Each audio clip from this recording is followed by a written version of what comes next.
The gentleman yields back. The chair now recognizes the vice chair of the subcommittee, the gentleman from Florida, Mr. Ross, for 2 minutes.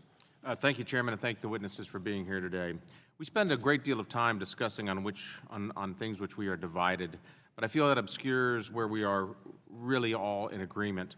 First, people should be able to afford a place to live. Second, home ownership is important not only for home buyers, but also for communities and businesses that rely on a flourishing housing market.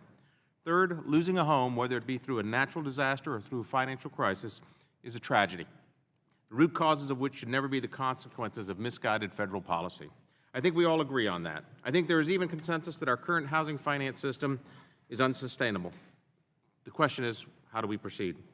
We have enjoyed a lot of benefits from the GSEs since they were first formed, but the financial crisis revealed a massive downside. I believe we can find a path to a more sustainable, more robust housing finance policy by steadily moving the government away from its historical role in rewarding the GSE's risk-taking. I say it all the time, America should be the home of risk takers, but those risks shouldn't be suicidal. Ultimately, I'd like to see a system in which Fannie and Freddie and their shareholders are responsible for their own risks and not taking those risks with a nudge and a wink at the U.S. taxpayers.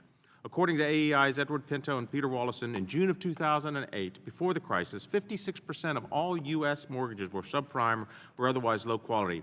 Of these, 76% were on the books of government agencies or institutions that were controlled by government policies, with the GSEs holding or guaranteeing about 2/3.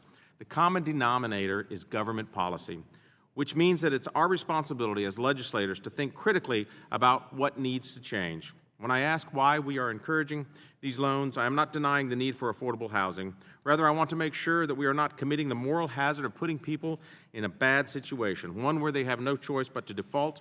In that circumstance, no one succeeds. We all want Americans to be able to own that slice of the American dream. We all want to empower the housing market to thrive, and we all want to make sure that no one loses their home. But time and again, Americans have seen their federal government engage or incentivize risky and reckless lending. We need to find a better way that doesn't lead people into trouble. We need to find a better way to protect taxpayers. I believe we can work together towards that solution, and I yield back. The gentleman yields back. Mr. Chairman, could I ask unanimous consent for